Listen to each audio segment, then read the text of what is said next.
ओम नमो भगवते वासुदेवाय। हर हर महादेव। स्वागत है आप सभी का हमारे चैनल पर। आज के इस वीडियो में हम बात करने वाले हैं भाद्रपद मास के शुक्ल पक्ष के प्रदोष व्रत के बारे में। प्रदोष का व्रत कब रखा जाएगा, त्रयोदशी तिथि कब आरंभ होगी, कब समाप्त होगी, प्रदोष काल पूजा का मुहूर्त, राहु काल, सभी के बारे में आज के इस वीडियो में हम बात करने वाले हैं। तो वीडियो महत्वपूर्ण है, अंत तक अवश्य देखिए। और अगर वीडियो आपको पसंद आता है, जानकारी आपके लिए उपयोगी है, तो लाइक अवश्य कर दीजिए, क्योंकि आपके लाइक से ही हमें ये पता चलता है कि आपको हमारा वीडियो पसंद आया है। और ऐसी ही जानकारियाँ प्राप्त करने के लिए, प्रदोष व्रत की कथाएं सुनने के लिए और सभी प्रकार के महात्म सुनने के लिए चैनल को भी सब्सक्राइब करके बेल आइकन पर क्लिक कर लीजिए। तो चलिए अब शुरू करते हैं आज का वीडियो। देखिए, हर महीने 2 त्रयोदशी तिथि आती हैं और त्रयोदशी तिथि भगवान शिव को समर्पित होती हैं। इसी दिन प्रदोष का व्रत रखा जाता है। त्रयोदशी का व्रत रखने से भगवान भोलेनाथ अति शीघ्र प्रसन्न होते हैं। प्रदोष काल भगवान शिव का प्रिय काल है। अगर प्रदोष काल में भक्त भगवान शिव का पूजन करते हैं, अर्चन करते हैं, तो शिव जी की कृपा बहुत जल्दी प्राप्त होती है। और जो भी हमारे मन में कामना होती है, भगवान शिव की कृपा से पूर्ण होती है। ऐसा माना जाता है कि प्रदोष काल में भगवान शिव और माता पार्वती पृथ्वी पर भ्रमण के लिए आते हैं।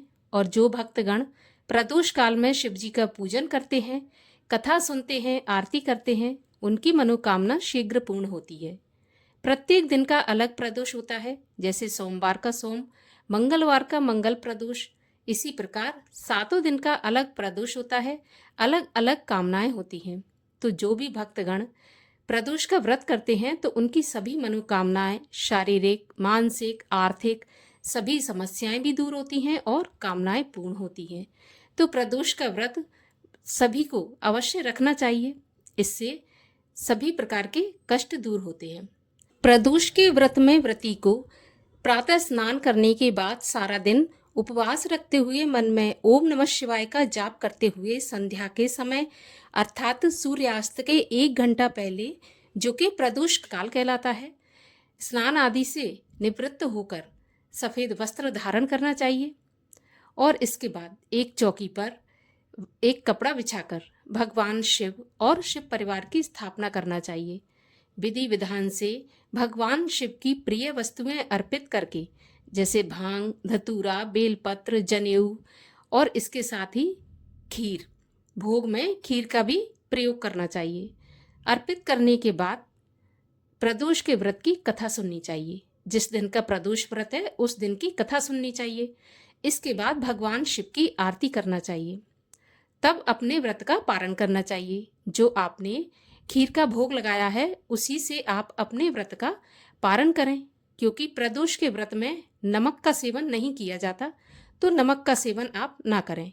खीर आप किसी भी चीज़ की बना सकते हैं, चावल की भी बना सकते हैं या फिर साबूदाने की। तो इस प्रकार से प्रदोष के व्रत का पालन करें। अब आपको बताते हैं कि भाद्रपद मास के शुक्ल पक्ष का प्रदोष व्रत कब रखा जाएगा।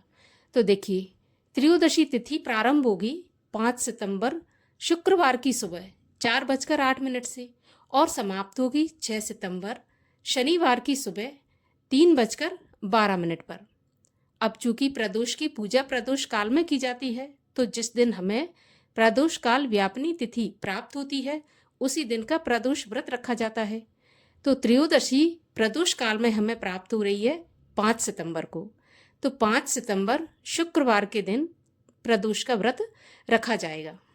5 सितंबर को प्रदोष काल में पूजा का शुभ मुहूर्त होगा शाम को 6:38 से रात्रि 8:55 तक। और इस दिन राहु काल का समय होगा सुबह 10:30 बजे से 12 बजे तक। और जैसा कि हम सब जानते हैं कि राहु काल के समय की गणना अशुभ समय में होती है। तो इस समय पर पूजा पाठ, दान पुण्य, कोई भी शुभ काम इत्यादि करने से बचें। ये 1.5 घंटे में किया गया कोई भी शुभ काम शुभ फलदायी नहीं होता है। तो इसीलिए राहु काल के समय को छोड़कर किसी भी समय आप कर सकते हैं। आशा करती हूँ कि ये जानकारी आपके लिए उपयोगी होगी। अगर आपके लिए उपयोगी हो तो दूसरों को भी शेयर करिए। साथ ही साथ हमारे चैनल पर प्रदोष के व्रत की कथा भी सुनाई जाएगी, तो वो भी अवश्य सुनिए। मिलते हैं अगले वीडियो में, तब तक के लिए श्री शिवाय नमस्तुभ्यम।